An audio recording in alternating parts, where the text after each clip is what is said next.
The waiter stopped on the mezzanine level. As the doors parted, we looked straight into the hotel dining room. It looked like a spectacular movie set. With a backdrop of the bluest ocean I'd ever seen, linen-draped tables were laden with magnificent food. Large ice swans and flowers decorated the tables as pleasant servers attentively bustled around. What I noticed most, however, was how happy everyone in the dining room seemed to be.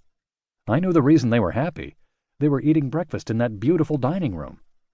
Sensing trouble, Anne pulled my arm and led us down the stairs out into the bright Portuguese sunshine. After several hours of sightseeing, we stopped for lunch in a park with a shady bench overlooking the magnificent bay. Anne handed me a can of tuna fish with a pull-top ring and some saltines. Our lunch. I felt grateful for her resourcefulness, but these types of meals went on for 4 days. Our boys bordered on hostility and aggression after being denied their normal caloric intake for that long. They were in that pre-adolescent growth phase when they ate constantly and only became taller. The night before our departure, I stopped to check our bill with the front desk clerk. As I turned to leave, she said pleasantly, "Mr. Irwin, may I make your breakfast reservation in the hotel dining room tomorrow morning before you leave for the airport?" Not understanding the comment, I turned and asked her to explain. "Of course, all of your meals are included in the room fee." In a millisecond, it all became clear. The reason the hotel was so expensive was that our meals were included in the price of the room. We had just spent 4 days eating the most awful food I could remember, when we could have been eating in the beautiful hotel dining room with all the other happy guests.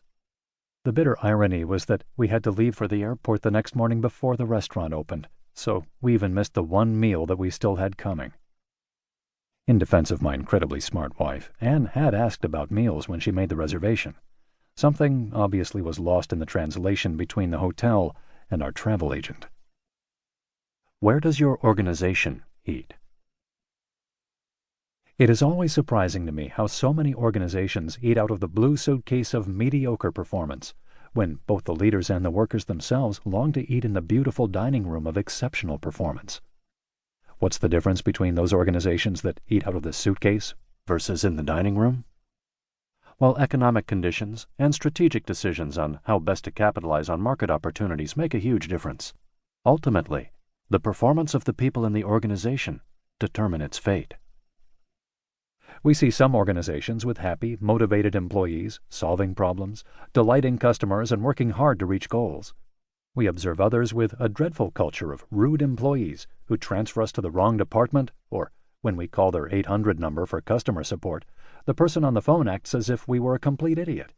When I call in for computer support, that depiction may be justified. I just don't want to be treated that way.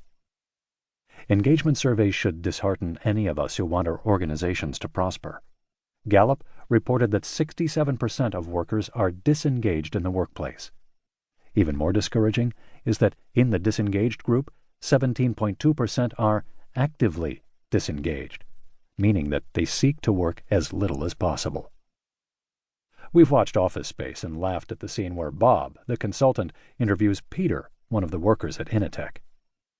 Bob Slidell: "You see, what we're trying to do here, we're just trying to get a feel for how people spend their day. So, if you would you just walk us through a typical day for you?" Peter: "Yeah." Bob Slidell: "Great." Peter: "Well, I generally come in at least 15 minutes late. I use the side door, that way Lumberg can't see me. And after that, I just sort of space out for about an hour." Bob Porter: "Space out?" Peter: "Yeah, I just stare at my desk, but it looks like I'm working. I do that for probably another hour after lunch, too.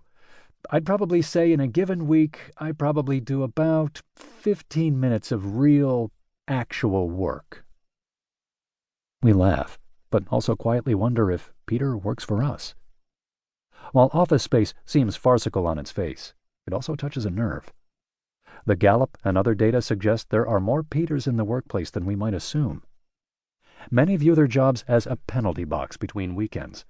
They find little or no hope that their work will ever provide more than a paycheck to pay some bills and to enable the pursuit of fulfillment elsewhere.